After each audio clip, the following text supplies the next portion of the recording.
Okay, well I'm Heads up, eyes open, and fists clenched.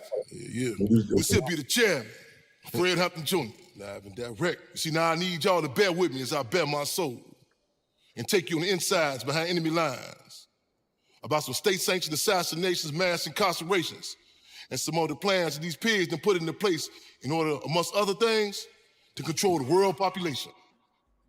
You see, now it ain't no coincidence. A lot of y'all cats don't even know about the infamous COINTELPRO. Shit. G-Men, government hitmen, directed by Director J. Edgar Hoover and his hitmen. Political frame-ups in which they still got a lot of cats politically caged up, killing us and hitting us with more than just a gun. And some names which, for legal reasons, I can't even mention, they're still on the run. Now imagine, if you will, the same goddamn government that brought in all the dope, putting your picture on a poster, placing the bounty on your black ass with the words wanted emblazoned across the daily news front page. Your face being placed right up under an institutional issue scope. See, we talking about a bunch of bad motherfuckers who were looking for number one, ducking no motherfucking trouble. Shit. Go-getters and hard hitters who gave us free medical centers. You see, stood straight up against the system and said, yeah, motherfucker, we subversive and freedom of death. And strapped up in the spirit of self-defense. Free clothes and free busing programs, first free breakfast programs, armed with a political ideology that would stood the test of time and a 10-point platform. Hold on now. Now fast forward, in closing words, from the tongues of the Black Panther Party cubs, let us continue to resist and never forget 2337 West Monroe, 4:35 a.m. in the morning, west side of Chicago, 1969, December the 4th. Shit. Heads up, eyes open, and fist clench, y'all. Heads up, eyes open, and fist clench. Y'all know what this is, how we do this in the spirit of making history, taking history, and taping history. Let's get locked and loaded for another episode of Freedom on Radio. We got a combination of things happening here, y'all. We got intellectual radio over here. We got a coalition of forces that's on deck with us. So again, if y'all can take a pause for the calls, open the front doors and back windows, let them know, hey, it's on and popping. You dig? If you're tripping, if you got some boundaries, you can't go certain locations. It might not be the ride for you. We might pull up in Ghana, Africa. We might pull up in Alaska. You dig? We moving and grooving. You know what I'm saying? Cook County Jail might call in. Angola Penitentiary might call in. You know what I'm saying? You know what I'm saying? Whatever. Walk of life, human entertainment, this streets, electoral politics. We say again, everything. Let me reiterate that everything is political, and we say political. We refer to as plantation politics, as Democrat and Republican. To my words, terms, fashion, everything is political. So with that being said, y'all, let's make history. Let's take history. Let's take history, y'all. That's what it is, y'all. We got a number of things we're gonna touch on. Travel with me. Come through the door with the decision. Well, excuse me, not the decision. The announcement. Guys, the first black mayor, Tulsa, Oklahoma, and there was an announcement yesterday or the day before in regards to reparations. Discussion that's been happening long period of time, and to put in this attempt to put in this correct context. A lot of times when people hear terms like reparations in regard, especially with our people they attempt to minimize or devalue it to just some people want some money, so on and so forth. But even the political dynamics of reparations, you know what I'm saying, to repair, and you look at other communities, you know what I'm saying, whether you're talking about Nazi Germany, you know what I'm saying, Japanese community, you know, what have you, the dynamic of repair. I forgot what it was. The McFarland, forgive me, it was after World War II, where there was a position taken about there was an actual program put together to get people back on their feet. So on this, I'm gonna recall this guy's name in a minute, y'all. Give me 1 second. Bear with me, or as we say, Panther, cub with me. You when it comes to like black people in particular, as I said, treat like the Rodney Dangerfields of all races. In other words, no respect. So you know what I'm saying, you talk in discussion, people try to dismiss it or devalue it. And I'll be saying, what's the issue about? Man, right on, man. We're gonna touch on this subject. We're gonna move and groove too. We're gonna finish up on this about the mayor of Tulsa with the announcement of the reparations. We're gonna talk about the case in New Orleans, and even with this here, let's try to struggle with our words and terms to make sure we be hearing. So we want to up the ante so we can distinguish revolution from reactionary, stealing from liberating, commutation from pardon. Um, the brother Antoine Massey, this is what he said. He said when he was let out, not when he escaped prison, when he was let out. You know what I'm saying? So again, this is a time we want to seize the time. Lenin of the Russian Revolution said that what takes people 20 years to learn in ordinary times, they can learn in 2 years in revolutionary times. We are in reactionary times, but you can see just I was asked a question the other day on the interview, and they said, well, what type of impact you think it would be in regards to Mr. Larry Hoover just being back to the community? And I said, well, just even look thus far on social media, the type of discussions that are happening. Because a lot of times our people we told don't get involved. Like you tell children, it better be seen, not heard. People are talking about this that term such as pardons, commutation. You know what I'm saying? Revisiting case. Look at the logic. 'Cause a lot of people are so subjective. That's how the system work on emotions. Don't even know what the case was, so on and so forth. And I say, once I'm saying, well, how they gonna say fight us, free this person, so on and so forth. Y'all know our position ain't free them all. You know what I'm saying? Again, and if you believe this system, is interested in stopping crime, you believe Don King gonna stop boxing. It's an economy, it's a livelihood based on this. So we want to heighten it. We want to heighten the contradictions, have some discussion. This is our part two, a follow up, and we combine it with Freedom on Radio. And the other day we talked about some different dynamics. Went back into some of the background, the case, the state case, federal case, and distinctions. And I want to seize the time because a lot of times we hear people in our community are murdered when they locked up. You hear these stats and facts and these numbers, and you're saying, and you kind of become stoic, disconnected from the people. And as Wendy Mandela said, when a person is in prison, it's not just the individual who's in prison, how it impacts the family and the community. And a lot of people, they can't really grasp that. When Tupac talked about Brenda's got a baby, that video was, when they go back to that video, and a lot of cats was questioning, okay, what they got to do with us? And Pac he broke it down, like, let me take you through there. Let me show you how it impacts the family, the community, the people. You know what I'm saying? And a lot of times you know what I'm saying? We in Chicago in particular, which is the most segregated city in the country. It's something that the class and race dynamic is imperative. But let them tell you, think just even our community, the black community, only one had these different, street organizations, so on and so forth. That we'll talk about that, the whole history of Chicago, you know what I'm saying, the Hamburgs, the dailies, all that. But with our people again is that we hear these, we become stoic and cold. You hear these names, we want to struggle to up the ante. You know what I'm saying? We talking about community members, to our people. You know what I'm saying? Uh, People have families who have struggles, who have issues. You know what I'm saying? So on and so forth. In the words of Slime Family Stone or Arrested Development, and we everyday people. With that being said, there's been a lot of discussion recently. It's actually been going quite some time, but in particular recently in regards to the case of Mr. Larry Hoover. And again, people hear these names and they be detached. I got my brother Larry Hoover Jr. on the phone online with us. We're gonna bring him on. You know what I'm saying? I want to touch on update what's happening, and also in particular to help humanize. You know what I'm saying? To a lot of our people for let the record reflect the people in general. You know what I'm saying? Because again, this system has done such a job. I mean, you know what I'm saying? And whenever they set the stage, whoever it is, with the propaganda, it could be your own biological family member. You know what I'm saying? You'll be so disconnected. You know what I'm saying? You'd be like, wait a minute, you know this brother, know this sister? That being said, my brother, welcome, Larry Hoover Jr. Can you hear me? Hey, what's going on? Yes, sir. It's good. It's always good to see you. We just touched bases face to face the other day. Well, again, it's always good to see you touch bases with you. This ain't your first time with us. You know what I'm saying? That ain't gonna be your last. It's definitely not the last time. I want to get straight in. Other day we had did. I know you've been with the recent this decision in regards to the commutation. I can imagine things are moving a million miles a minute. You know what I'm saying? And I mean, and how y'all got to move on.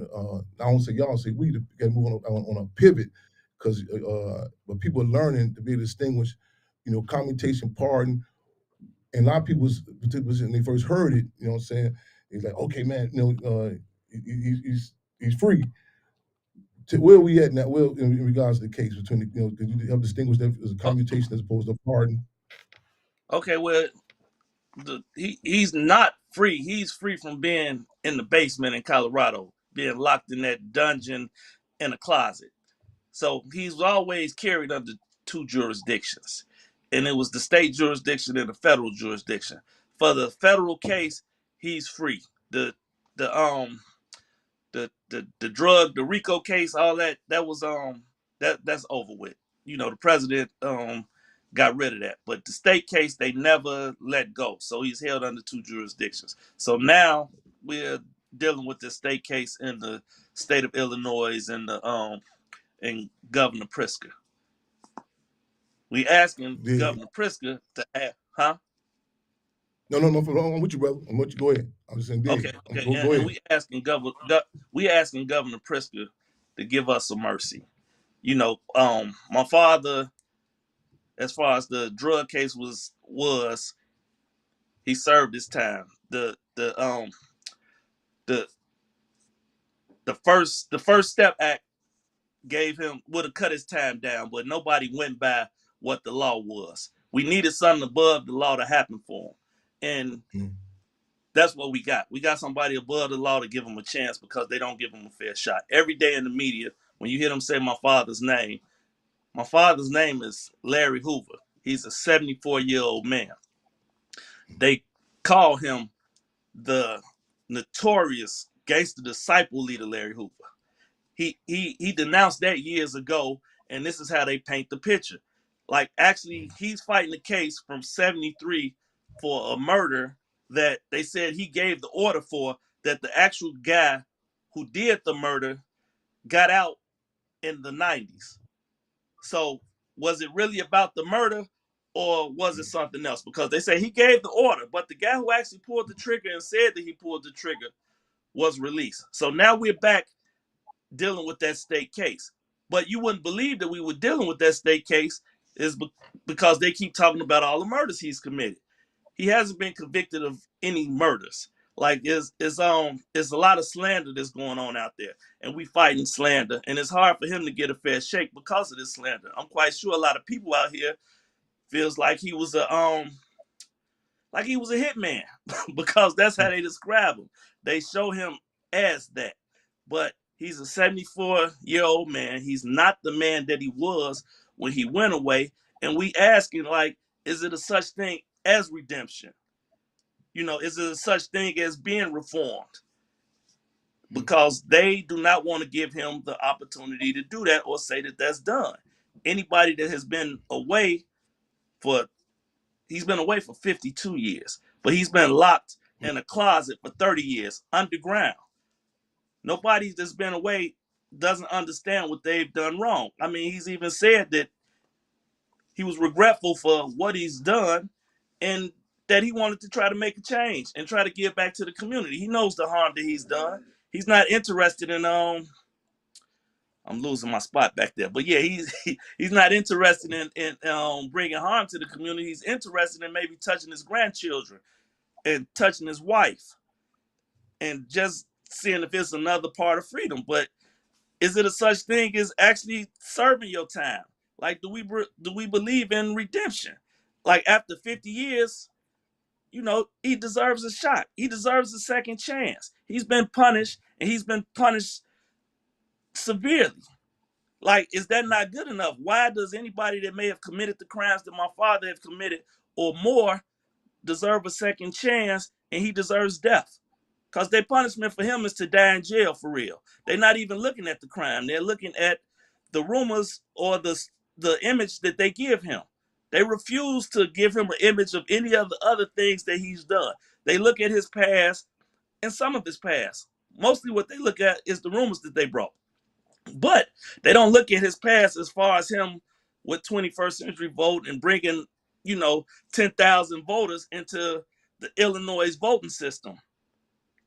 It's just that he's a monster and he's a criminal.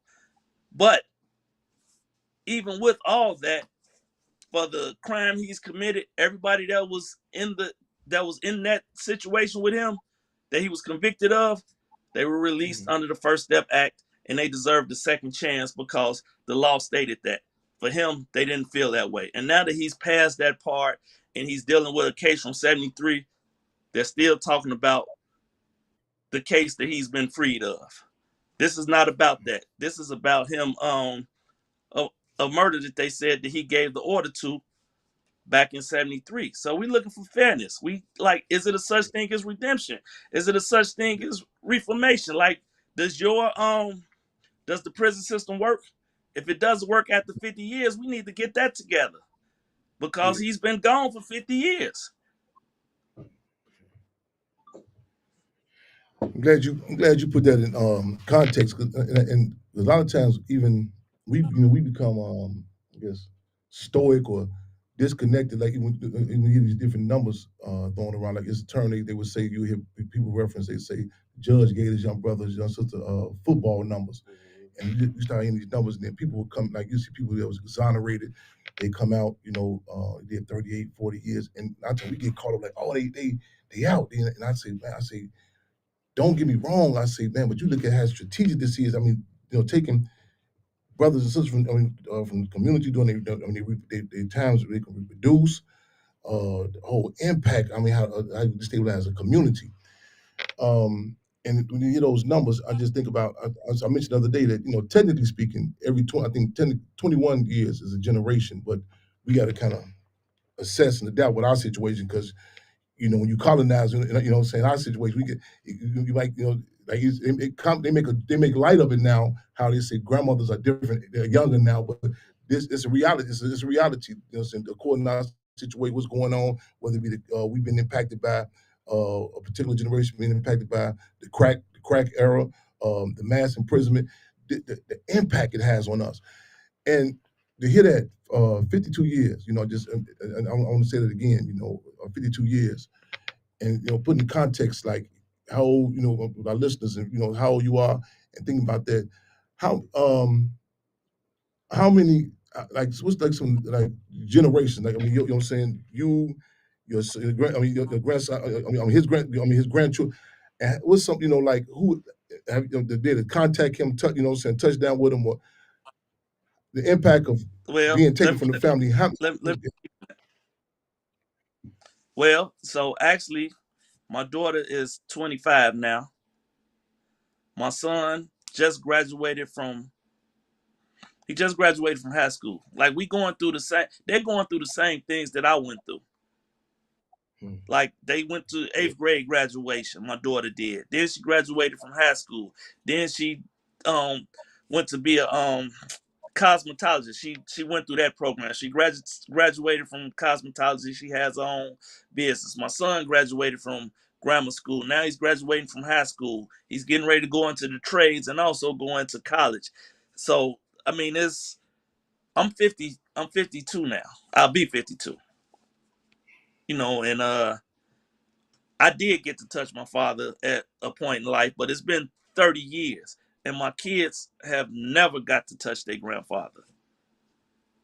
Right now he's even excited just because, not just because it's a big thing. I can't downplay it as if it's a big thing. He is out of federal custody, so yeah, he's in a regular prison system where he can go to the phone and make a phone call. Like he's really happy with coming out of that dungeon. It was almost like even if I'm never forgiven, I would feel good to come out of the dungeon, but he deserves a second chance. Like everybody else deserves a second chance. Let's give him a second chance and quit looking at the lies. Let's look at the case. Let's look at what it really is. Like I just really want people to understand that it's a lot of um it's a lot of slander in the media. And they just yeah, keep doing it. Like it's not fair. I don't think people understand until it's them or one of their loved ones. What they gotta understand is that if they do it to him, they'll do it to somebody else. Like you can't just take this at face value and go with it. Like it's yeah, there for you to go look at the case that we're dealing with. If he was, if all of this stuff happened that they charge him with, that they say he did, he would have been charged with it. They wouldn't just be talking about it. They would have gave that to him and added more time onto his situation. Like I don't know exactly what it is. I have thoughts on what it is on why my father is so disliked. mhm, If you look at all the things that he did for the people, for the youth, for the people that followed him, that changed their lives because of him, I don't see I don't see all the I see benefit in him, and he's a changed man. He was 22 when he went away. He is now 74 years old. He's a senior citizen. Like, let a senior citizen come back to the world. This is cruelty, is inhumane. Like, what do we believe in here? Do we not believe in reform? Yeah, Why do you go to jail?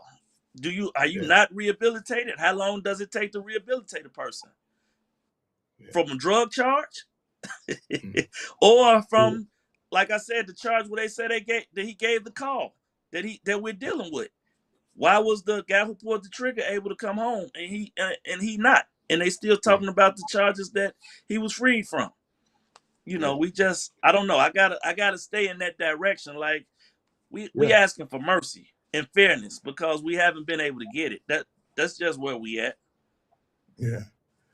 And I mean, and I'm glad we hiding the contradictions, so we can be real clear what's the real issue. I think back in that press conference when Tupac was saying, "Wait a minute, how am I being charged?" And like it don't make it. You know what I'm saying? It don't make sense legally. Or a lot of times we say, "Well, this person must have been a Capricorn or Virgo." We try to figure out all the ways justifiable. The deal is, again, everything's political. This is political. I mean, man, Larry Hoover's a political prisoner. Um, I want to just even reiterate for those who may just be tuning in with us, who I hope this is an educational process for people for a number of things. One, like even our terms, our words, you know what I'm saying? And see, it's something that if you pay close attention to. I made a comment on the last program that if you go back and look at the situation in regards to the individuals January 6th that marched up in the Capitol, Trump never referenced them as prisoners. I mean, even on the campaign, he referenced them as hostages, and even to the point of political prisoners. And something in our community, a lot of times we I be talking to people, they be like, okay, you know what I mean, Chair. So one woman just really struggled that we really recognize the significance of our words, our terms, you know what I'm saying? And like, listen to some of the media sound bites. I mean, you would think you back. I'm talking about. I mean, that how they throw the word gang leader, so on and so forth, and we become immune to it. So we got to be like extra heads up. You know what I'm saying? Be conscious of that. And just again, so for those who are not clear, like in regards to this commutation and pardon, um, he was in this in the uh, state prisons, and I think it was 1996 when there was a big sweep. I recall, I think it was 1996 if I'm correct, and it references Operation Headache, and with some sticks in my mind, the day, I mean, you heard people being locked up throughout the prisons, the streets were being just swept up, and it was this there was a lot of people heard about what they call the black sites. The black sites was something that became known when a white individual, these are places in Chicago that exist where there was no official police protocol to be acknowledged with. They would take people, you would just disappear. You didn't see the police back, they didn't see the name tags or nothing. And there are areas under this what they call the whole sweep, and that people have never seen these individuals again to this day. And this is 1996. But something that U.S. Attorney, I think it was U.S. Attorney Jim Burns, has said something like, he said that prepare yourselves for nationwide violence. I said, wow, dig that. And and I said, I mean, this is something that's by design. I'm talking about, saying, like in a community, like in the family, people say, they're talking like men, the pheromones, you walk in, people can pick up on your energy, you there. You in National Geographic, there was a situation where they showed these elephants was going through. They call musk. You know what I'm saying? Like they weren't no bad elephants. They just started bumping each other. It's like puberty. They bumping each other. The other elephants just say, "Hey, lock them up. They bogus. They bad. They game." It's just a natural thing. And with the presence of just some male elephants, some bulls being brought there, they had to put their hands on them and the tusk on them. You seen it balanced out the community. You know what I'm saying? And just the aura to me. So like even we got a discussion about what the purpose of prison. You know what I'm saying? The impact it has on us. And I'm gonna throw this in there real quick too. A brother told me one time. He said, "I never forget you, man." He said, "I remember he said you was kind kind of going hard. My mother, my mother kept saying when my father went to jail, and you kept on saying no when he was taken to jail. And he said that stuck with me, brother. And I said, yeah. He said, because a lot of times the trickle down impact is kidnapping. You know what I'm saying? As opposed to bonds, it's ransoms. But again, brutal terms for brutal realities, y'all. We live and direct here on Freedom On Radio, y'all. We talking to Larry Hoover Jr. And I'm looking just in the background. This is the Larry Hoover Senior, and even the physical resemblance. You know what I'm saying? For those who just seeing it, brother. I know it's uncanny. It's something though. But man, what reiterate to us too? What where we at now? What again? I'm a tag team with you. It's in this the present the prison review board. Does it have to go through the prison review board first, then go to Governor Pritzker? Okay, so where we at right now is we trying to reach out to Governor Pritzker. We want everybody to call down there to Springfield, call his office, and go to his Instagram page and let Governor Pritzker know that this is what the people want. He has the ability with the strike of a pen to finish this situation. He has the opportunity to let him out. He's never really done anything like that before. It has to be an extraordinary situation. We believe it is an extraordinary situation because it's hard to get fair treatment. If he doesn't do it, it has to go through the prison review board. But how does the prison review board be able to deal with this situation with all of this slander that they hear? Like, how can they make a fair decision? How can they be fair and impartial? The guy who used to be the head of the prison review board already came out and said that he's not going to be free if it's up to us. He doesn't deserve it. So we need the governor to believe in what he preaches. He preaches reform. So we want him to say that I believe that this guy is reformed. I believe that he is rehabilitated. I believe that he is transformed from the person he used to be. And give him a second chance at life. Let him come home and die with his family. He has more life behind him than he does in front of him. And he deserves a chance. He deserves freedom. You know, No doubt. he's been No doubt. punished. Like, he's been overly punished. Yes. When is it enough? Yes. When do you deserve a second chance to see if your punishment worked? Why do they want him to die? The charges don't even equal that, but they want him to die in that jail, and we want him to come home so he can be with his family. We're not Absolutely.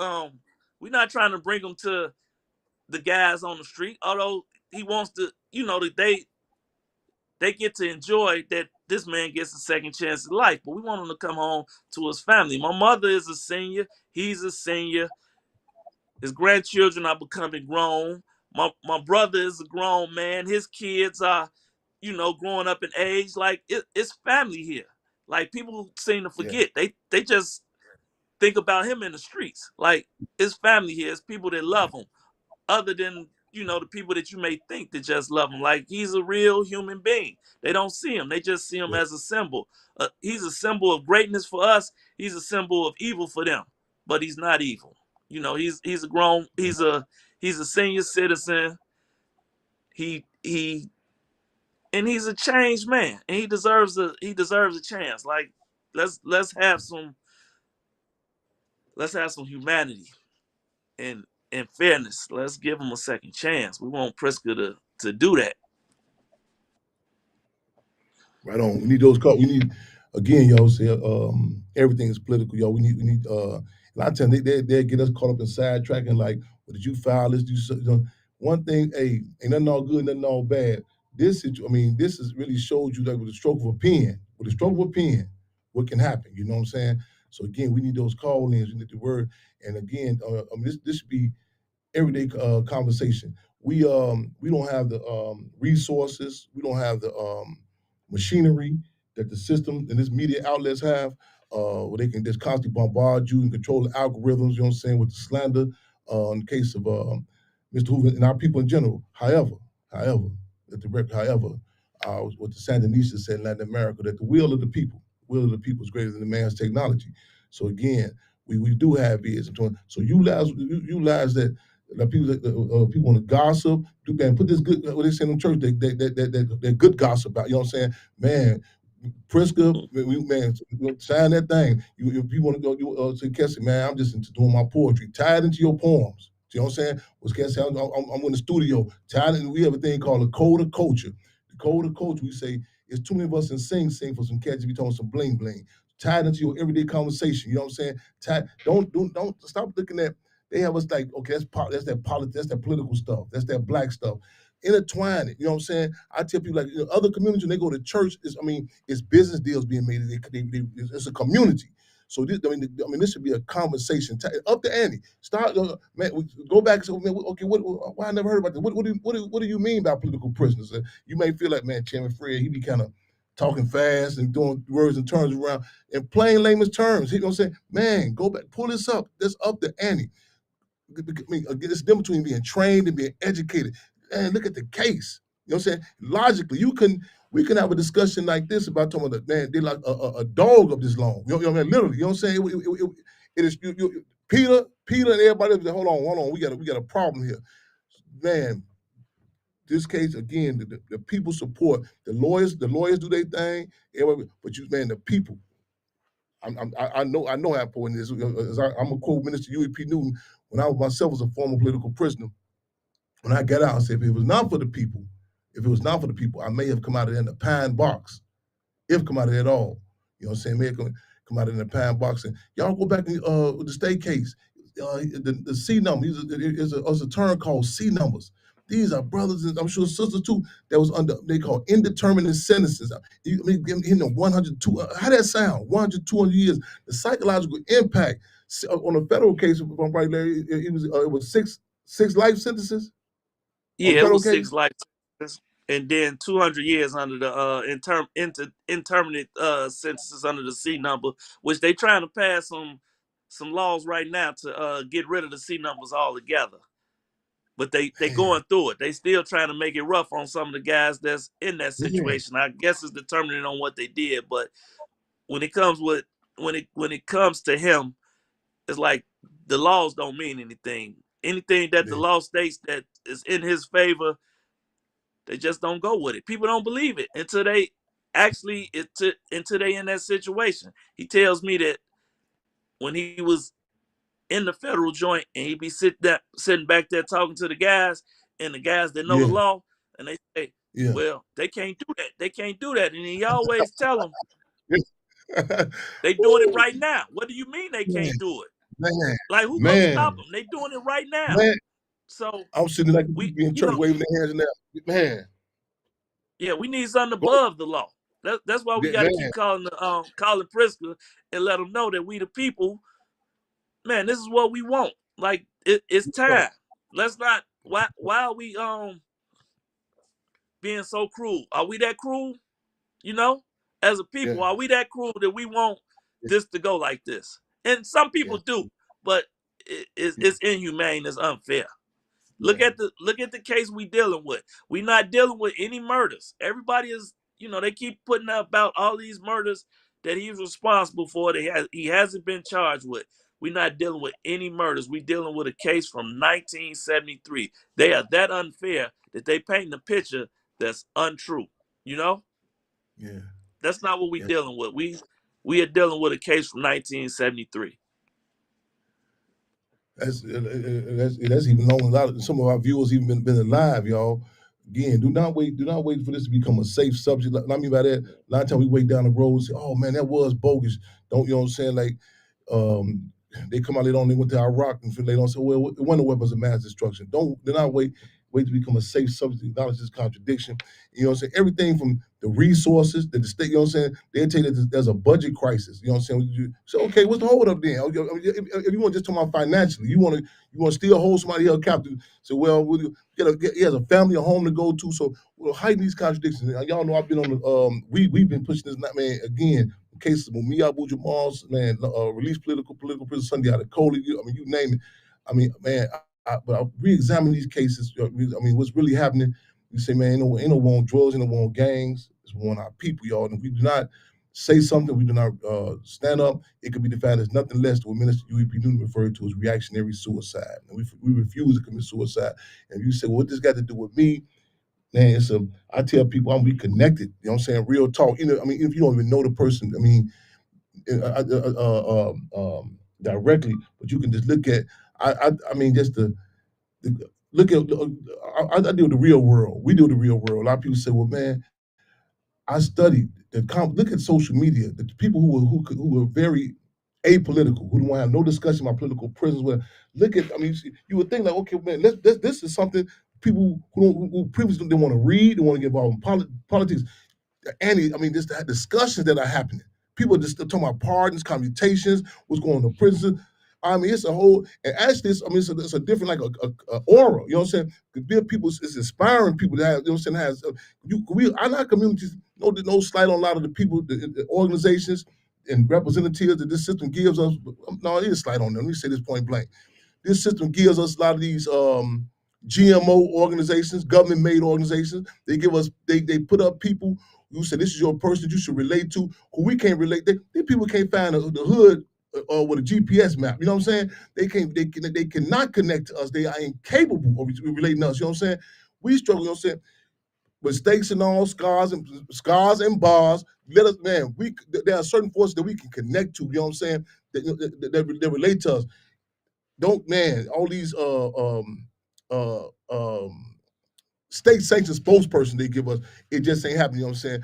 I know people who have learned so much about the law, you know what I'm saying? Just even with studying this case, you know what I'm saying? In regards to not just even recently, but historically, y'all.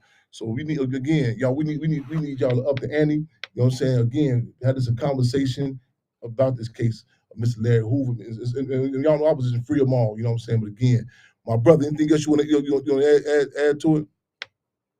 Um, no, I just want to just throw out there, man. We need to keep reaching out to the governor. We need him to make that call. We don't need to let this go to the parole board because Right. Yeah. we want fairness. And at this point, we Yeah. haven't seen fairness out of them. Maybe they have it in Yeah. them. Maybe they have some God and some love in their heart that they can find fairness. I hope that they can. But uh, Governor Pritzker needs to have Yes. the love and the God in his heart and show that he really believes in reform and do this thing. It would be a blessing. It would be a blessing to me, to my family, and to the people. You know. Yes. I want to reiterate that, y'all. Again, hey man, and Governor Pritzker. I mean, cause we don't want to get involved in no filibustering, no sidetracking. You know, wait till next turn come around. You know what I'm saying? What's going? Hey, point, man, up. This ain't, man. That pen ain't hard to find. You know what I'm saying? Let's make it happen. You know what I'm saying? Because again, our community, they sidetrack us, get us running around in circles. Man, again, so he's 72, 74 years old. 74. He'll be 75 this year. No, November. Yep.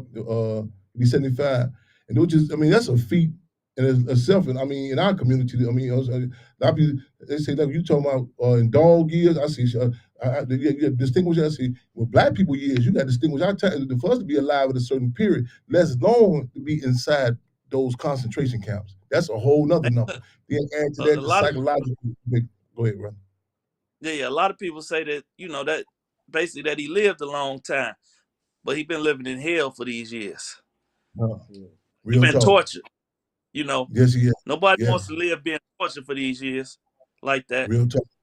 Real talk. Real talk. Free Mr. Larry Hoover, free them all. Yes, indeed. Brother, hey man, you gonna keep us updated. You like to stay on with us, man. I know, man. I'm glad to see you the other day, and we gonna do what we do. This, man, this is our duty, y'all, as a people. Real talk.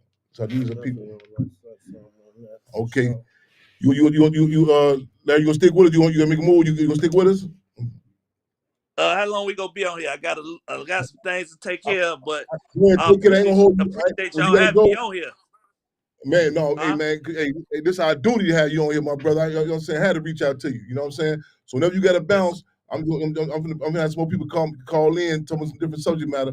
But you here, I might catch you with a couple questions, but don't trip if you get a bounce. We're gonna get you back on it for sure. Yes, sir. I'm gonna keep you updated on what's going on. Right on, my brother. All Love, so right. stick with us. You gotta go love, right on, free them all. Yes, Love, sir. respect. We're speaking about the case of Mr. Larry. Who are we gonna talk about? Again, if y'all can't go past certain areas, this might not be the ride for you. Because I'm gonna pull up on New Orleans in a minute. You know what I'm saying? We're gonna bounce around to Tulsa, Oklahoma again. You did. And again, we might go international. We ride. You know what I'm saying? We ain't tripping. We ain't set tripping. We ain't carving no colonial borders. You know, I'll tell you. So what they got to do with you? A reporter asked me once. He said, "Man, he said we be seeing you. You be in Ireland speaking. You be in Africa. How do you connect with the people?" I say, "Hey, I don't speak. I don't code switch. I'm up front. You know what I'm saying?" And a brother from Paris, France, came by the Hampton House the other day. He was saying, "Excuse me, my English is not good." I said, "Don't trip mine either. It's a bastard language to all of us." You know what I'm saying? It's real talk. I mentioned New Orleans. We're gonna touch that in a minute too. But again, I'm gonna tell this um that's you hear these terms, you hear these names, especially in Chicago growing up, whether it be the Willie Lords, the Jeff Fords, Larry Hoover, so on and so forth, and the state. I mean, you think the propaganda is heavy now. You go back and listen to old news clips. You be like, damn, I can't believe they said that. You know what I'm saying? I remember in a court case one time, I was sitting in court, and somebody said that this person got a phone call from Jeff Ford, and automatically everybody like, what? And then the lawyer came and said, "Excuse me, does he have a family?" Because they even talking about family. But I said, "Damn, he does such a job that you hear these names, you be like, man, boogie, you know what I'm saying, like boogeyman." Again, the propaganda. I'm gonna say this. I'm talking about like the impact on people, and the direct and indirect impact on the community. And a brother and with us now, we want to talk about like you never know who you impact. I just did spoke at an event recently, and this young brother Yaya, I commended him for talking to these different. I said, man, it's good. It's a phenomenal event you got. I mean, it's representation from all over the streets. He said, Chairman, do you really remember me? I said, oh, yeah. He said, no. He said, remember me. He said, used to have these political education classes on 55th and Paulina in the basement of a church. I would come in the basement and as a child, and I would watch you and listen to you. He said, that impacted me. You did. You never know who you impact. You know what I'm saying? So be heads up on that. You know what I'm saying? I tell people when I go out of town to speak to Tim, we got to go back. I said, no, I don't. I can look at myself growing up. You know what I'm saying? I see I learned Chairman Fred, I learned lessons from his legend on what a man was supposed to be. I also and had a community, you know what I'm saying, brothers and sisters. I can, our ear hustle, listening, guys burning wood around the garbage can, staying warm, learning all that.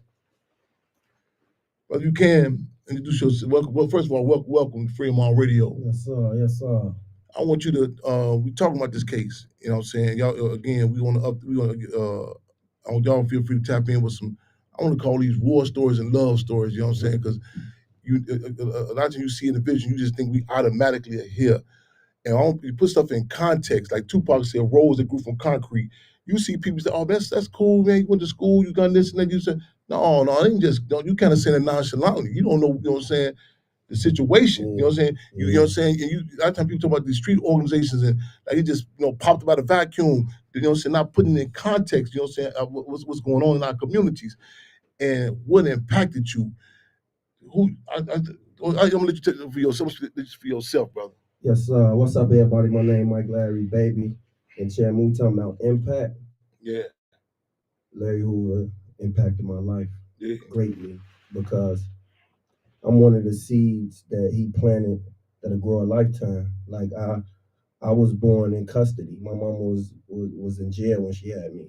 I yeah, grew up without a father.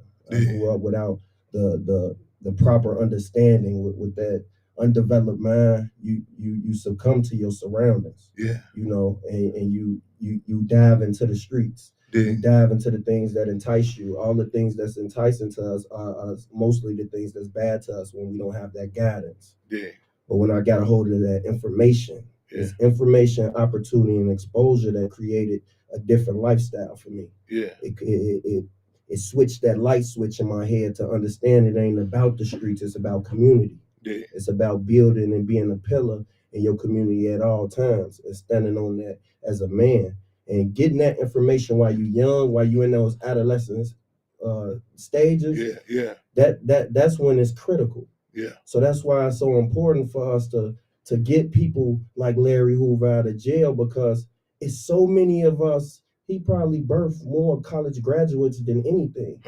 You know, like I'm a product of that. You know, once I got that information, I changed my entire way of thinking. Yeah. And changed it and actually implemented it in my life. Yeah. And it switched.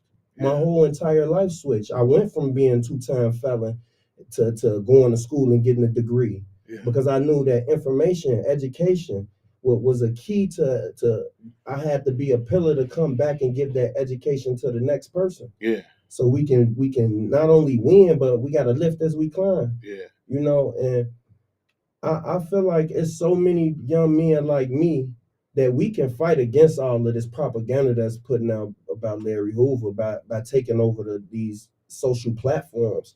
Yeah. We can really get out here and do our thing if you ask the average guy from Inglewood or the average young man from our neighborhoods, he gonna tell you like, yeah, we look up to Larry Hoover. Larry Hoover has put it in our head that we can have growth and we can have development. Yeah. And we can be exactly who we need to be and standing on them principles. You know, so it's like my whole entire life, and it's crazy because Governor Pritzker, he gave me a second chance. He the one that got my mom and Colonel Eugene Scott, who ran the Bud Billiken Parade. I met him at the Bud Billiken Parade, and he told me, I told him my story. I say, hey man, I got these felonies. I can't even get a summer job. Yeah. You know, everybody going to work, going to get those Walmart jobs. I gotta do something else. I don't want to go back to the streets and do anything. I want to change my life. I need a fair shot. Yeah. And he the one that gave me the information and walked me through all the steps to get my felonies expunged. Him personally. Yeah. So he believes in the redemption. Man, it's just time to show it. Yeah. You know, he's a father. He's a leader, and he's a man of his word. So I'm pretty sure he believes in Larry Hoover just like we do. Mm-hmm. Because I'm an example of that redemption story. So we gonna keep asking them. We gonna keep showing up. We gonna keep making sure that we standing on business for to get these people to understand that we need our leaders who look like us and been through the things that we've been through and can actually give us the information to be an example of turning your life around. Hey, I've been here. You know, I'm a bridge builder. You ain't got to fall in that hole. I can be that bridge builder for you.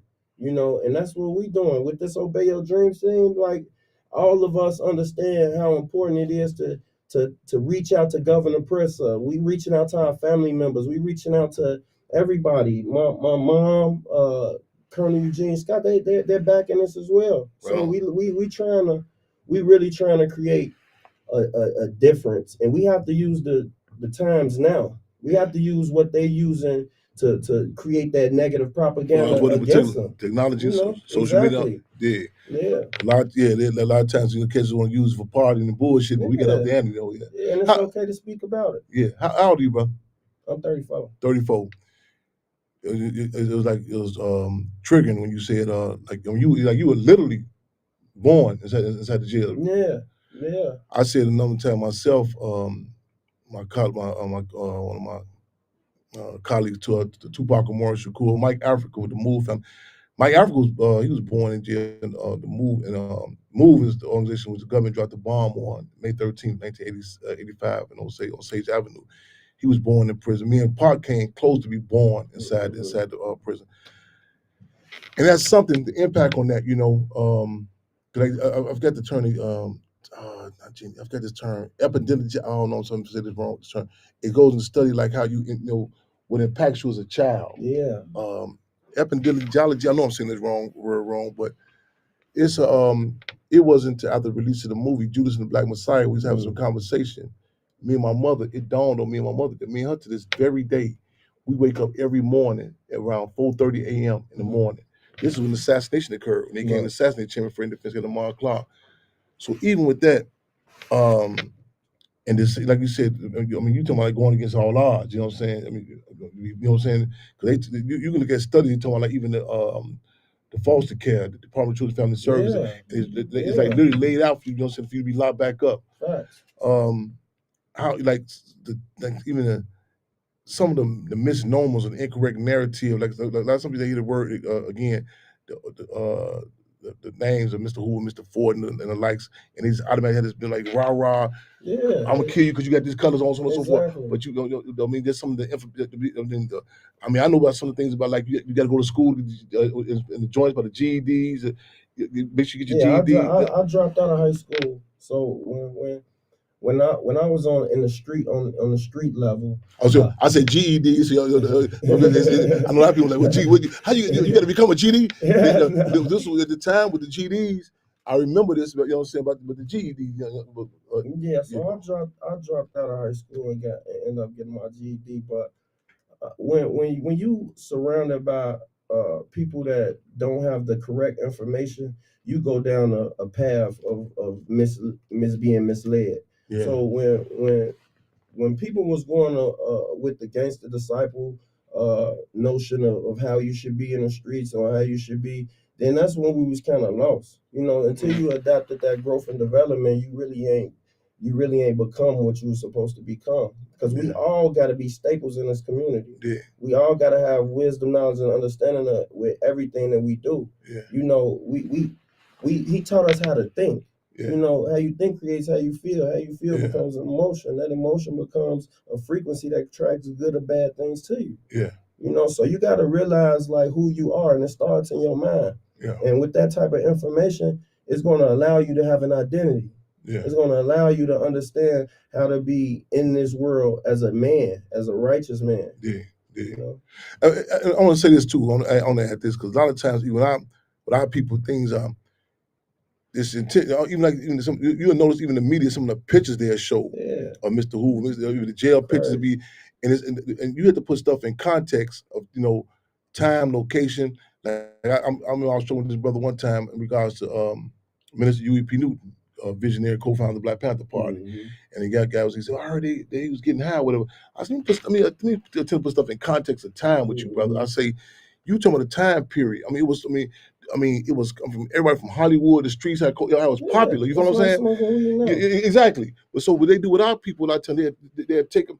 I remember this, I was in an interview and Ice-T came on and I said, I disagree with a lot of stuff. So one thing I like what you said, it was on our Arsenio Hall show, and they had showed this picture of Ice-T and everybody, the audience started laughing, the clothes he had on. He said, what were y'all wearing around that time when y'all came to see me? And the whole audience got quiet. You know what I'm saying? But you can take an old picture, everybody, and you stick it out. You know what I'm saying? You're like, man, look at them. You're like, what year was that again?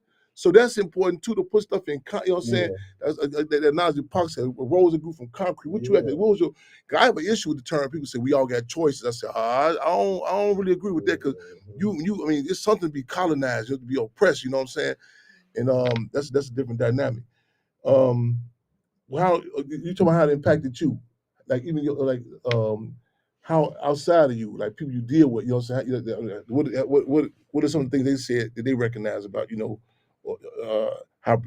how they can tell the differences with you, you know what I'm saying? With that, what are some of the examples?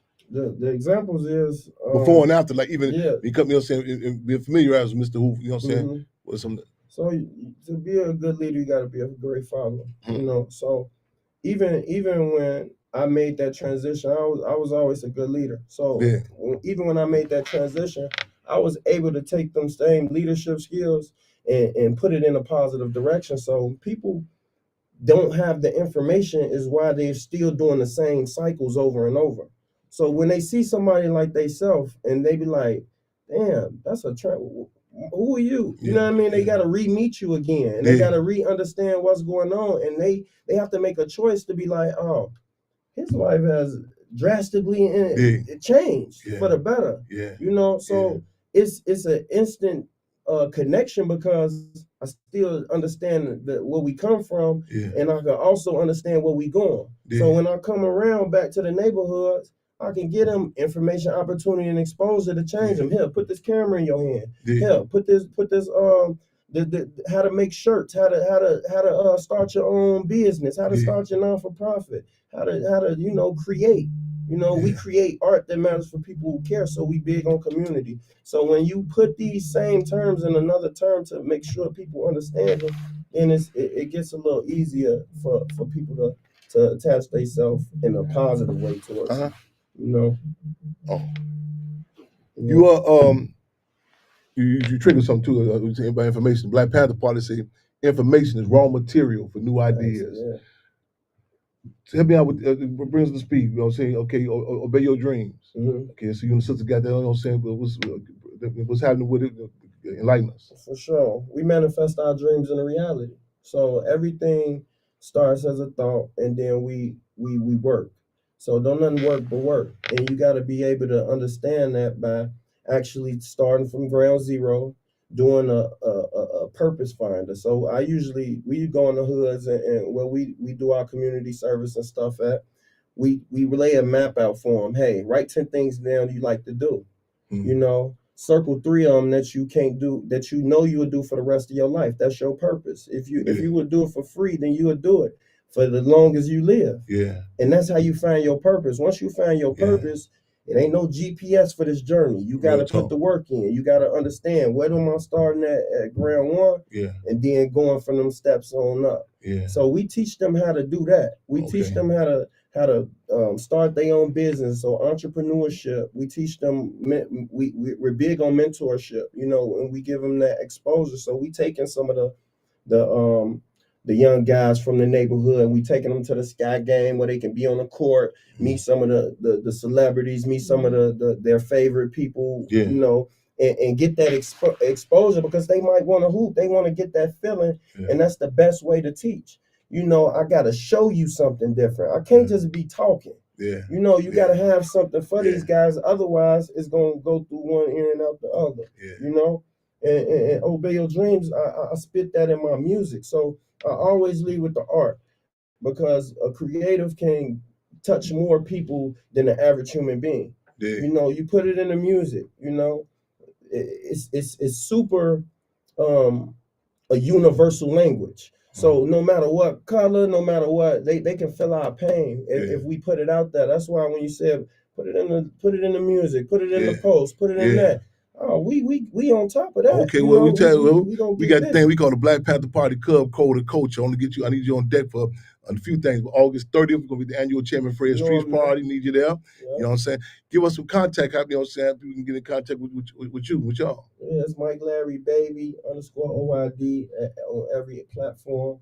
And you can follow all my whole team, Obey Your Dreams TV on Instagram.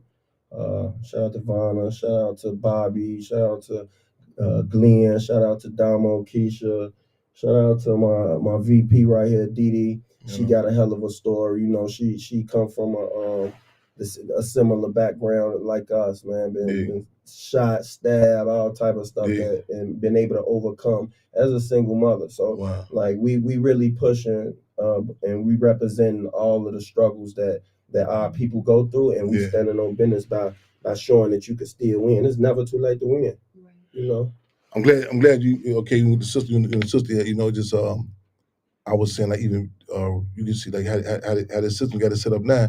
Even with the brothers and sisters, I mean, like they got it set up like it's a war. Like the men are the ops for the women and vice versa. You know what I'm saying? Put man versus woman to help with the sales. They selling it to and destroying. Not, I mean, each other. Not real talk. And then in Pakistan, I was in Africa recently, and I was coming out this store, and I told my this sister, she was getting out the car, and she had the baby on her, and the baby was I'm like holding her, and the brother, when he got out the car, he was driving, he not even looking, he like her wrap, she had like her the wrap she had, he hit it the wrap. And they were like, the rap went around, and the baby knew, like the baby. I'm telling you, the baby knew what was going on. I mean, it was like all it was missing was the music. I mean, it was so beautiful. I mean, like I was like, man, you know, in harmony. You know what I'm saying? He even looked, and he got the car. You know, he hit the thing, and like I said, whoa. I said, man, they one of America's policies is to create chaos and then restore order. And then we, you know, it's embarrassing being oppressed. Not that we try to jive ourselves like, you know, I don't need no man, I don't need no woman. Not just even, not even the value to like, I was thinking like we was a bunch of Reese's monkey. We got to be in bed with every damn body. Just even the relationship of the balance. You know what I'm saying? The aura. You know what I'm saying? I tell people, so we was growing up. I mean, that kind of helped your backbone. Your sisters like, you going for that? You know what I'm saying? Exactly, You know what I'm saying? exactly. And even my genre, a freedom fighter. I tell brothers, I said, listen, man, you might got to be in the foxhole. Get down with the sister. I mean, not without getting down with it. You know what I'm saying? And that balance. You know what I'm saying? So I'm glad to see that. And it's protection of woman, man. Men gotta be men. Yeah, and not the expense of each other. So they tell us one cut. See, I tell you, we come from the. I mean, cut you off. Sheikh Anta Diop, Sheikh Anta Diop talks about how we come from a society we can work in harmony with nature. The men and women can work in harmony. We subjected to a different society. This society tell you one comes at the expense of another. You know what I'm saying? No, I got to be a man. I got to come in. I got to chop your tree down for my tree to grow. You know what I'm saying? Men against women, vice. You know what I'm saying? There can be contradictions. You know what I'm saying? Without necessarily becoming antagonistic contradictions. That's the cloth we cut from. Yeah, it definitely is. It's so powerful when we together and on one accord. That's what they do. They understand that separate. We're at our weakest. Yes, indeed. Because they all these programs they done put in place to separate the black man from the black woman.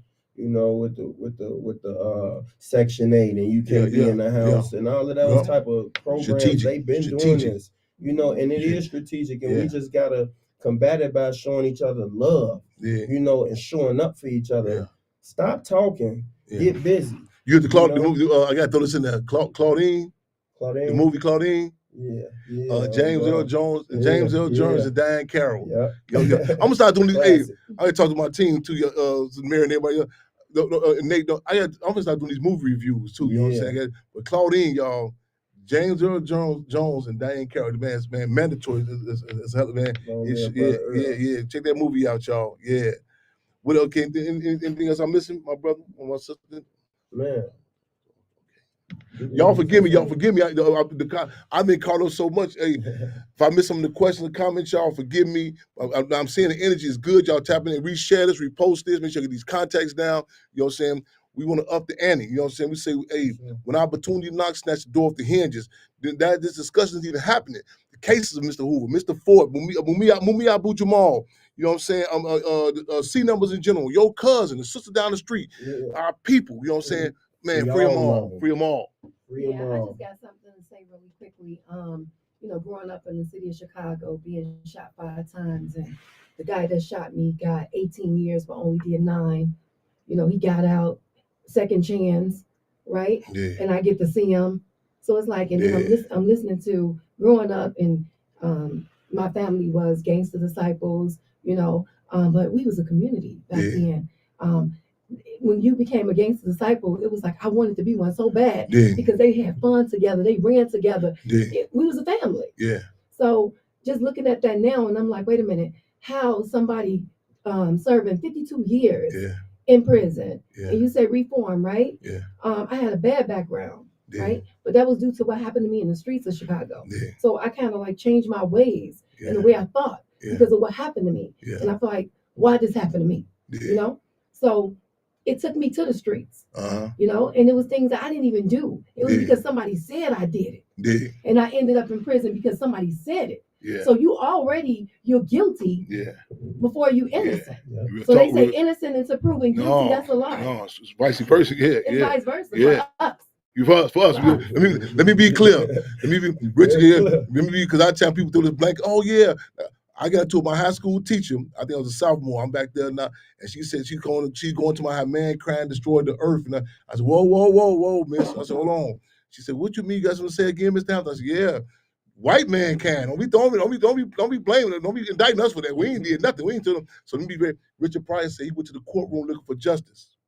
And that's what he found, just us. So it's a real talk.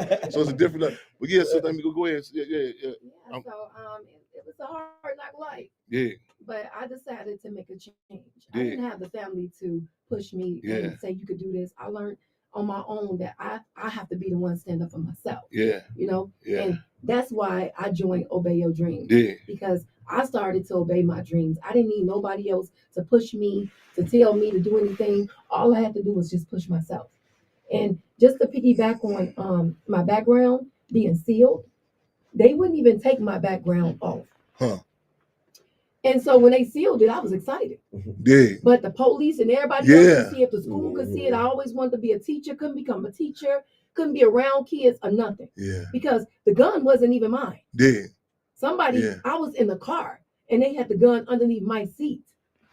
So I ended up in jail for something that wasn't even mine because I was sitting in that seat. Yeah. So, I mean, like I stated earlier, you are guilty until proven innocent. Indeed. Ended up in jail, you know, they moved me from Cook County to another unit. It was ridiculous. Yeah. And I felt like I didn't deserve it. Yeah. But guess what? I gave myself a second chance. Right on. I feel like right on, sister. That's so critical because my whole team is full of the redemption story. Yeah. My best friend, he just got out. He did 10 years. Now he's one of the leaders of videography in this field. My cousin who's sitting over there, Damo, he's been in prison. You know, he's our CMO of Obey Your Dreams. You know, so like these are stories who need to be told. These stories need to be told because you can make a change. Yeah. You can make a change if given the opportunity, though. Yeah. You know, so Hoover has to get an opportunity to show and prove what he's saying, what everybody believes is true, because it is. You don't plant these many seeds and get these many flowers in the world and not be great. Come on with it. Yeah, we live and direct on Freedom on Radio, here, Intellectual Radio, making history, taking history, and taping history. You know what I'm saying? We move on a pivot a lot of times, and see that even discussion. You know what I'm saying? I wouldn't plan on even with the brother and our sister here. You know, but this is something that's too common. It's all too common in our community. A lot of times, like even I'm thinking back, I'm hearing you, being in prison. It's things that you talk about, even organizations disconnected from our reality. Like you come in jail, doing stuff like just soap and food, you know what I'm saying, products you need. You have, you know what I'm saying, the organization that, you know, if it weren't for that, the prison administration, all that stuff, they get budgets for that. You're not getting that. You know what I'm saying? You come to, they have the GDs, the Vice Lords, the Stones, the pole boxes. You come in, you know what I'm saying? So it sounds real it don't sound, it is real judgmental and dogma, elitism. I don't understand and it's not, being organized is not something that's foreign. I tell people, say, like this, we had tribes in Africa, so on and so forth. This system, they take it and see, they take a phenomenon, organizations. In Chicago, it's a big thing. And we impacted by who we colonized by. In other words, we are impacted by the dailies and the Capones. Yeah, the dailies and the Capone. We are impacted by that. Like, so like in Brazil, people see in Brazil how they still dance, like they're beating. People say, oh, that's cool. No, you are impacted because the Portuguese had never outlawed the drum, as opposed to North America made the drum illegal. So you impacted by whoever you colonized by. You feel what I'm saying? And that dynamic of structure, organization. One of America's policies is to create chaos and then restore order. And sometimes that's attractive. Say, oh yeah, just get rid of all that.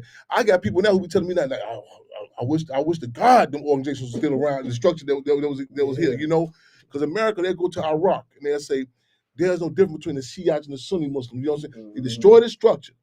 You know, so you got chaos. Even U.S. President Trump was just talking about Libya right now. He was just saying, he said, man, you get the chaos you got going on in Libya right now. They dismantle places. Then they sell stuff that they come to the community because they're concerned, they want to stop crime. Man, who goes for that snake oil? You know what I'm saying? Yeah. You think even well, they don't know, they don't want Mr. Hoover back out or Mr. Ford. They don't need them people because they concerned about our communities. That's more ludicrous than the situation. See, we got to up the ante soon. We hear it. Like, I don't know if y'all hear the Captain Ibrahim Traoré. That's, man, okay. This, you hear to him? He's in Burkina Faso in Africa.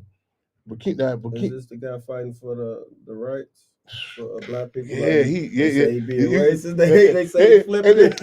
No, they try. But soon as the AFRICOM was supposed to be another. It's hard for me to watch my mouth. I was so even repeating this nonsense. They'll say something like, "Well, they concerned that he's using the money incorrectly." Who is this is the U.S. saying this? Mhm.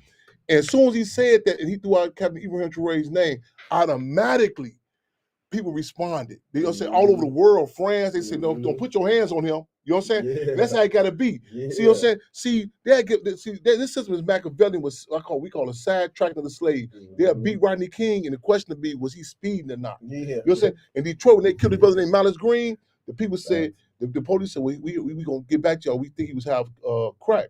People said, we don't care if he was half heroin. You hear me? Don't convict them police and see how this go. Don't You know what put I'm your saying? hands You on. get man. When I was locked up, we said free Fred Hampton Jr. Free Fred exclamation point, no comma, no. You know what I'm saying? Because see, once you get open door for them, like slide in.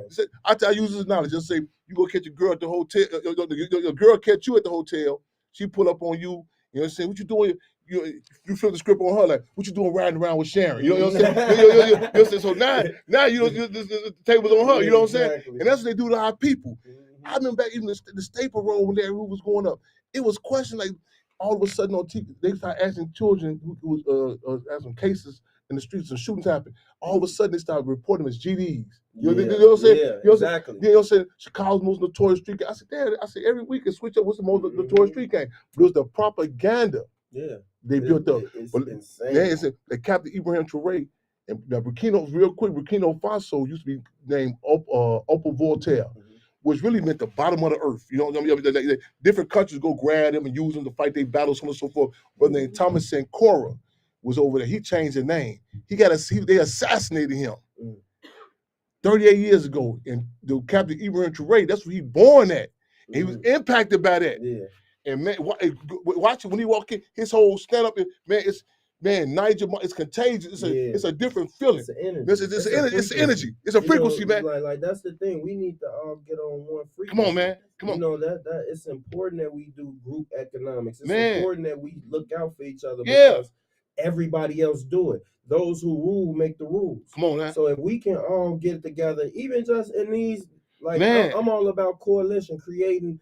Like Obey Your Dreams is Obey Your Dreams, but Didi is life entertainment. You know, it's all connected. You know, you can still do your thing. You don't come in special, ain't mad. You know what I'm saying? Ain't no pissing content. Real talk. Real talk. Kill the ego. Man, be a help. Man. Service is the highest form. And that's the only thing we're here for. That's what Obey Your Dreams is. Service. We're here to serve in every fashion and form we possibly can. Right on. We're gonna keep God first and keep moving. That produces different individuals that service. You know what I'm saying? This is a few years back. We're doing a march in Inglewood. First of all, Clint Fitzgerald to the one we just had the other day. Percy, man, Boxdale, Little Larry, everybody. I mean, the energy was up to 10. I mean, up the hinge. A few years back, we coming down Halsted. Ironically, around I mentioned this other day, the same area where Mr. Hoover was at. You know what I'm saying? It's ironically. So our place is still it's in the soil. It's you know what I'm saying? It's in the ground. Y'all get to touch it, throw a little water on it. You know what I'm saying? So what we do, we coming through there, and so there's a couple of young brothers on the new with me. They knew. So we coming down and they'll say march, and then these other brothers who notice they would the term I'm gonna use, they would demoralize, not dope fiends. You know, we have to be conscious of our terms. They would demoralize. So they demoralize. They come over there. So one of them, they said, "What's going on?" So these cats, they demoralized, and one of them said, "Free Jeff Ford," and the other said, "Man, free Larry Hoover." And they start. I mean, like literally, you could see like man, it was like a clean. Like you can see them. I'm like clean. They back start standing up. They going back to a period of time. So then it got a little bumping. I said about them elephants going through mud. So they get like hollering loud. Or one of them saying free Jeff Ford, another saying free Larry Hoover. And so the brother with me said, "Chairman, I said, be cool, man. Let it happen." I said, "You ain't gonna stop all the time thinking we don't say we just a bunch of kill 'em up shoe." I said, "Man, we can have let it come up. Let it come."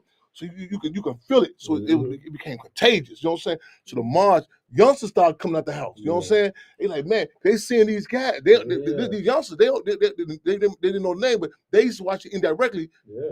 What's making these dudes stand up? I'm talking, they shaking. I'm talking, you can literally just see like a cleansing process. They man, That's free that Gen energy 4, free getting Larry Hoop. Got them to that point. They get to man to the end. So man, so they get to the end. Man, we that match free them all. Yeah. Man, hey man, it was so man. I mean, it was intense. It was an get energy. it. It was off the chain, man. Make sure you You invite know what I'm me saying? to the Oh, no next doubt one. about it. We on your heels, man. You on your heels, man. We right Yeah. there. I'm from Setting man. for Sangamon 69 for more. Man, I'm there with we and we gonna come to the thing out west. We this August 30th. We gonna get the Chairman Fred street sign there in his honor. We ain't set trip. We can't afford. We in the South Side, West, I mean, everywhere. You know what I'm saying? We can't afford the luxury to even say, man, I don't fool with them guys. You know what I'm saying? No. They you know, real talk, man. No. You West Side? Okay. My best friend was an MC. Yeah. So like we from everywhere. And we can have Chicago. differences. The Black Panther Party say differences amongst the people are reconcilable. Difference in the people in the system are irreconcilable. Facts. I can work that out, man. You get into about the set over there. Like, we can figure that out. Right. But ain't no forgiving no system that had, you know what I'm saying, 18-year-old ladies and sisters in Cook County Jail forced to rinse out their sanitary napkins. Ain't no forgiving that. You know what I'm saying? Ain't no forgiving that. Ain't no forgiving no system, you know what I'm saying? They got these C numbers, you know what I'm saying, held captive, you know what I'm saying, for decades. You know what I'm saying? Ain't no forgiving that. Yep. We're here to make the change. Yes, indeed. Y'all, we live and direct in the spirit of making history, taking history, taping history down to the countdown a few more minutes. Y'all see, we didn't hear Burkina Faso, we didn't Tulsa. Now, the mayor said that the descendants of the Black Wall Street, and I tell people, we just don't get it twisted. We say just we save our money, we'll be all right. No, we done that before. It's an old saying. Whenever black folks rub 2 nickels together, make a dime, white folks gonna make it a crime. Tulsa, you got examples where we done stood up and got our economics together. You know what I'm saying? We're gonna keep on moving, but let's be clear, y'all. And every time unity or stand up is gonna be always an attack. But we ain't singing the blues. We're gonna be very clear, y'all. Our best security is the people, y'all. That's our best security. In the work, I say with these cases, I want you to understand that's our homework assignments. Tying these cases, some of the names I've given you, some of the names I have not given you. You know what I'm saying? To acknowledge, even the question of political prisoners. I mentioned on this other show, they have a thing around quote unquote Thanksgiving. They would come out, it's a big issue about these turkeys. You know what I'm saying? They say President Obama has pardoned turkeys. You never even hear that we even have political prisoners in our community. And why is it such an issue about even acknowledge that? Years back, Andrew Young, I forget what his position was then. He said the U.S. has political prisoners. They corrected him so quick, he came back and said, no, I made a mistake. You know what I'm saying? They don't exist. Yep. Malcolm X said America's democracy is an hypocrisy. It's a facade. It's a front of freedom. You know what I'm saying? I remember they had Hillary Clinton. She was Bill Clinton was in office then. I remember this image of her and her daughter standing in Robben Island prison. Nelson Mandela was there, and they was talking about how horrible this was. That this man did 27 years. I'm like, wait a minute. What ain't this something? You tripping out over? Hey, I said, well, imagine it. I said, and then when they went to Cuba, they tried to question the Cuban administration. Do they have political prisoners? Cuba like, hold on, wait a minute. Are you asking me? Y'all charging us with something? And see, the deal is what's good about this era. It's a raw reality. The dude pulled the covers on. He said, hey, and it's something you got to be forced to come on with it. You know what I'm saying? Because these euphemisms and and I say, hey, no filibustering, Governor Pritzker. Man, all the niceties, not just people come through with it, man, this case, man, hey, that pen, the pen should be hard to find. No. You know what I'm saying? No, it's right there. It's right there. You know what I'm saying? Yeah. Grab a pen, use it. Hey, get up again. Everything. So tie this into tie this into our conversations. Our poetry, our songs, the season times kicking in. You know what I'm saying? It produces a different sort of people, y'all. Yeah, I'm gonna wear a free Larry Hoover shirt. Man, I'm performing at Lollapalooza.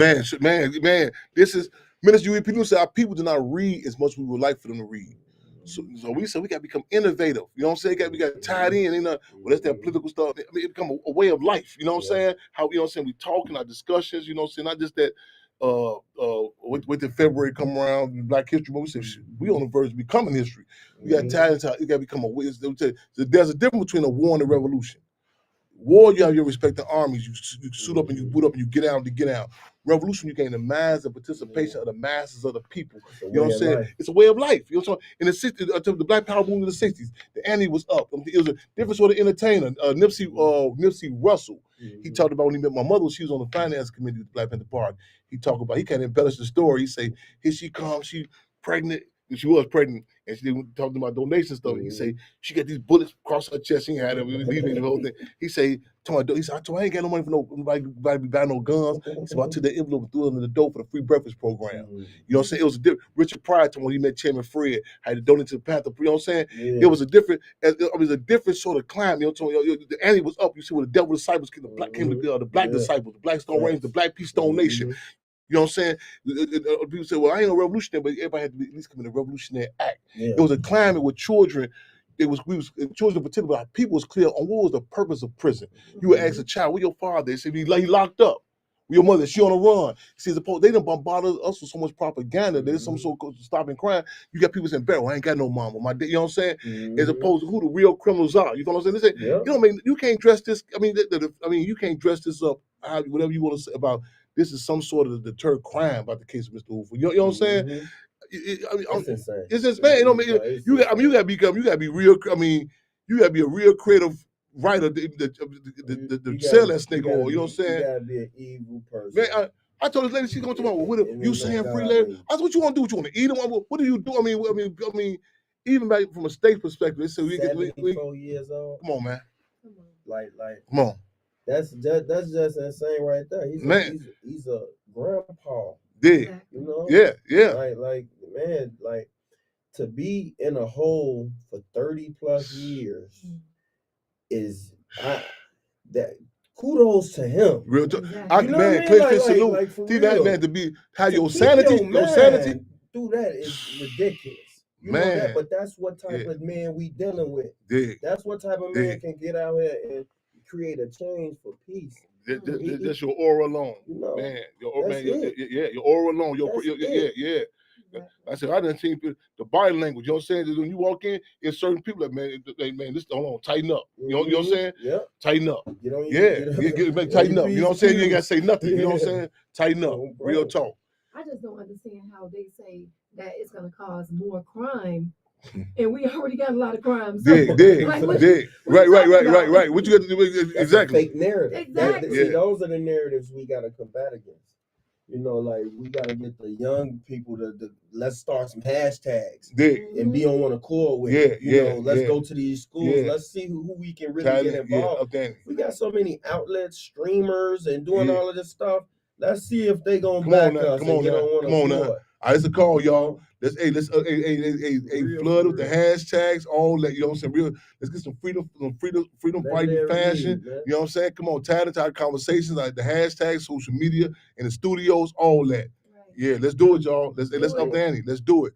You know what I'm saying? People say, well, I can't call in. I'm like, okay, man, hit the hashtag. You know what I'm saying? Real talk, tie it in. Real talk. No excuses.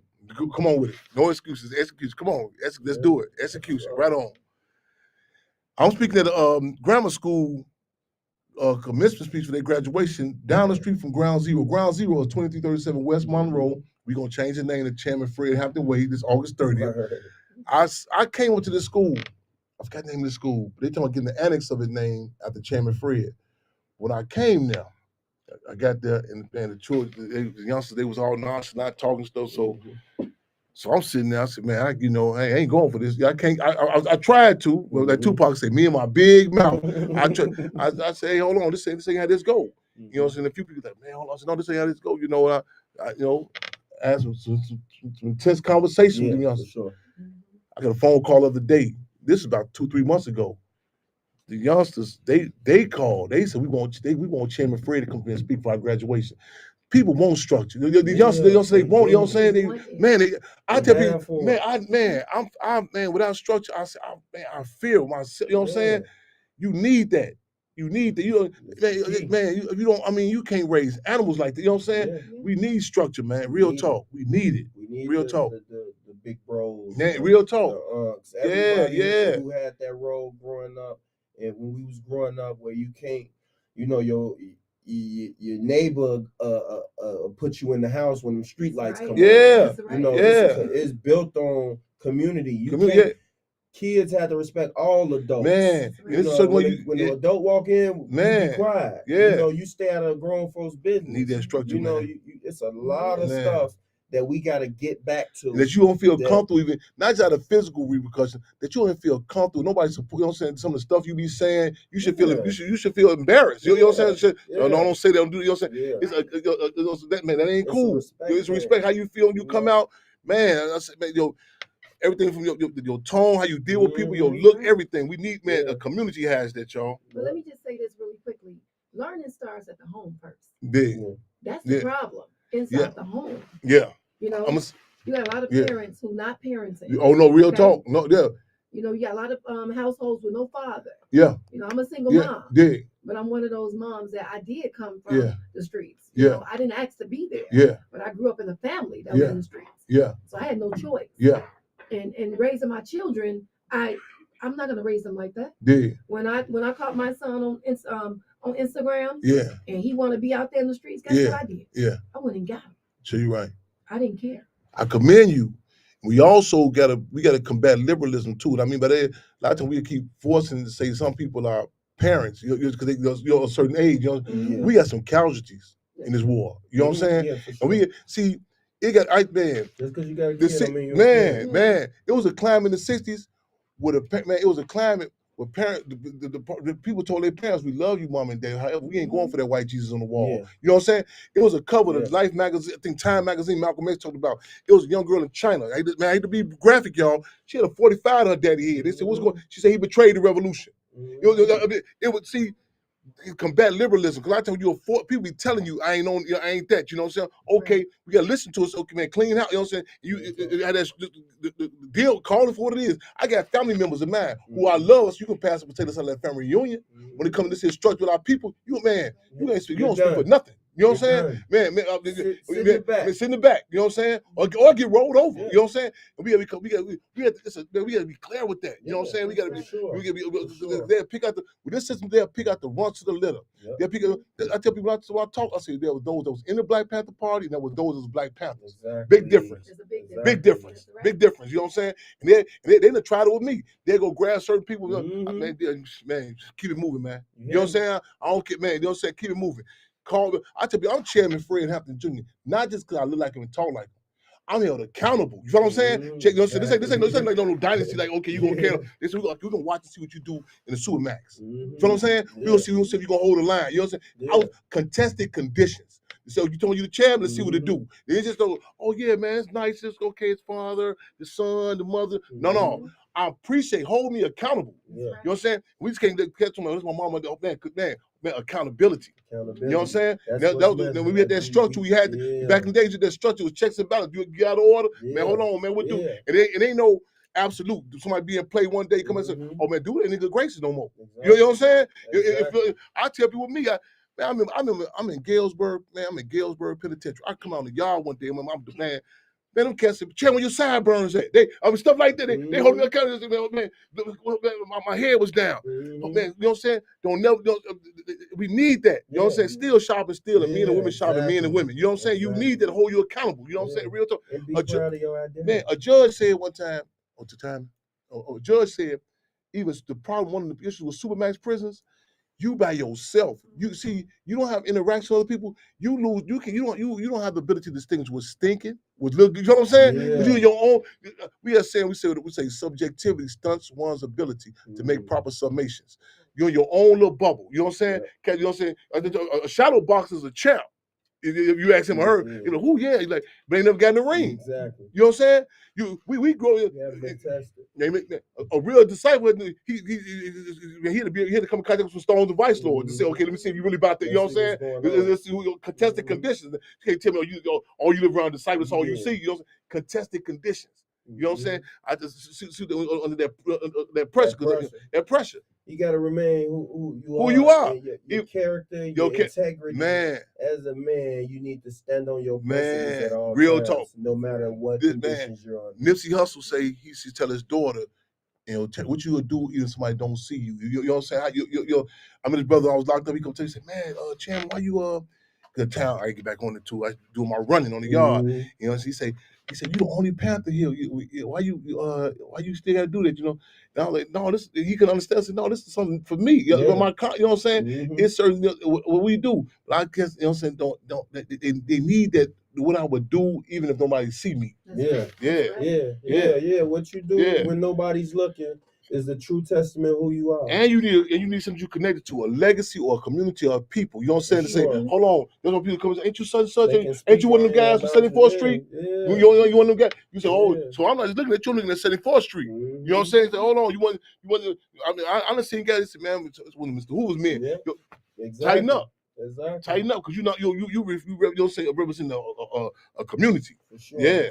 For sure. Like that. That's crazy, because like that's the same thing. Like when I went to college. Yeah. You know, I was so conditioned on being in a structural organization. Right. Yeah. I pledged a fraternity because it's like the same thing, the same concept. Yeah. You know? Yeah. And that it's all about structure. You need that, and it's see, all people about structure don't understand. And being held accountable. Excuses are monuments of nothingness that build bridges that lead to nowhere. Those who use those tools of incompetence are masters of nothing. The masters of what? Nothing. Dig that. You know? Dig therefore, that. there are no excuses, only execution. Man, a lot of people they be talking about why would Pac? I say Pac needed. My mother said it best. She said Pac needed organization, and organization needed Pac. Facts. Not that you're not nothing by yourself, but to interact with people. I said you can't come from that cloth is ingrained in you. Know what I'm saying? Like it's like automatically. You know what I'm saying? You come. I tell people, but man, and I move so I can feel which person on my security at that time, how I move and so on. So that situation in Africa, that's sticking in my mind. I was just they like, what is he standing at? It was so. I mean, it was. Man, I said, man, I need to stabilize our community. It's a flow. It was a flow state. Man, it was all he missed was it was like the music. Man, he didn't even look at her, man. He got the cop, man. He hit that thing, and the rap just went around the baby. I said, oh man, what the harmony our people come from. You know what I'm saying? Sure. And we'll figure out in the verse of time. So I don't give them the chain gang locked up. Where that rhythm come from? We'll link right in and connect. You know what I'm saying? That structure, man. Yeah. It's strength in numbers. No doubt about it. No doubt about it. Yeah. It takes a village. Yeah. And that's what Obey Your Dreams is. Dig. We a village. So for you're each right. other. So you're right. Because as I stated, all of us together, we are forced to be reckoned with. Come on now. So you're right. Yep. Right on. We honored and humbled to have y'all here. Y'all make sure y'all stay in contact. Obey Your Dreams. We on your team, man. So you're right. Give me some social media tags or something too. Mike Larry Baby _OID or Obey Your Dreams TV. Obey Your Dreams Academy is our nonprofit page. We just did 100 shirts in Lionel Hampton to teach them entrepreneurship. You know, we got Life Entertainment. We got Vanna B. We got Damo. We got Angel Wings. We got Keisha G. You know, follow all of those pages. Once you go to Obey Your Dreams page, you'll see all of us, all our faces, all the whole team. And if you're looking to find your purpose in life, if you're looking to, get a second chance to finally take that step and believing in yourself and actually having a family that believes in you too, then come on, reach out, man. We got a lot of opportunities. We got a program this summer, Real Talk and Rhymes, the history of hip hop and creative writing that we're partnering with After School Matters. So if you know a teenager, 14, 15, 13, and they like music and they want to get paid to come learn, then come step out. If you want to have an internship, we got cameras. We work with the best cameras, Sony's. We do photography. I could teach you how to create your own flyers, to create your own graphics, to create your own everything. We're in the entire industry and we're self-sufficient. You know, I Wow. can teach you how to be an independent artist and get all of your royalties, and from 1 to 18 of those sites that you need. We created these last night. You know, we say we going to meet Fred after we got to be fly. You feel me? yeah, The hey, chairman, they, Fred Jr. they gotta stand on looking business, good here man. too. It's an honor to be here, bro. Like, We it's a honored to real- have y'all here. we was watching Judas and the Black Messiah last night. Yeah, Like, what? Yeah. look, I'm telling you, boy, when you come here, I'm like, oh yes, sir, man. Whenever you call, I'm Right coming. on, right You know what I on. mean? We That's honored that how y'all I feel, came. bro. We honored y'all came. You know, Yeah, for real. we locked and loaded. You know what I'm saying? So, We connected. Speaking of Judas and Black Messiah, y'all, this upcoming Father's Day, y'all, before June 13th, we're gonna be showing it at museum in New Orleans, and then we going to an annual trip, Father's Day trip down to the graveyard in Haynesville, Louisiana, where he's buried at. Yeah, so we're going to fly for that done quick. I got some consistent team. Shout out. This is Mary and everybody on here now, Nate, Ron. But I know, man, I be moving so fast. I want to connect you with. We gonna need some assistance, like flyers and camera people on different moves too. Cause I tell people I be moving so much. I say like, he say Park when he get out. The producer's like, damn, he ain't nonstop. You know what I'm saying? You on makeup time. I be on makeup time. You know what I'm saying? But I am so we connected. You know what I'm saying? Yeah, whatever y'all get going on, open mic, y'all come opportunity. And this is on Wednesday. We finna up the ante on, so we finna gonna do stuff at the Hampton House. You know what I'm saying? And again, I want y'all officially on deck with us August 30th. That's Chairman Fred gonna be his 77th birthday. I'm gonna throw this out there. I want to do y'all.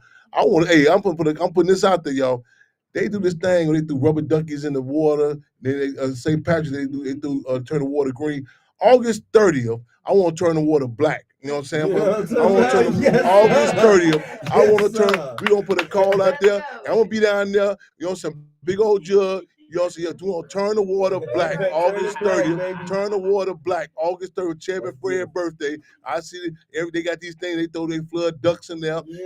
Irish coming on St. Patrick's Day. All okay. August 30th, y'all. I'm officially saying we turn the water black. August 30th, you know what I'm saying? It want to become an ongoing thing, annual thing. That's right, turn the water black. Yeah. We live and direct in the spirit of making history, taking this and taking history, y'all. Make sure y'all get all them contacts we put out there. Make sure y'all repost this. Again, we are honored and humbled to serve. You know what I'm saying? We know we need all over the world. We're going to be back. We continuously moving and grooving. Here at Freedom on Radio, here at intellectualradio.com. We post this, y'all. Support, obey your dreams, and all the other. Go back to the social media sites, y'all. Keep your heads up, your eyes open, your fists clenched. You know what I'm saying? Again, man, what's the call? Free them all. Free them all. Yes, sir. That was beautiful.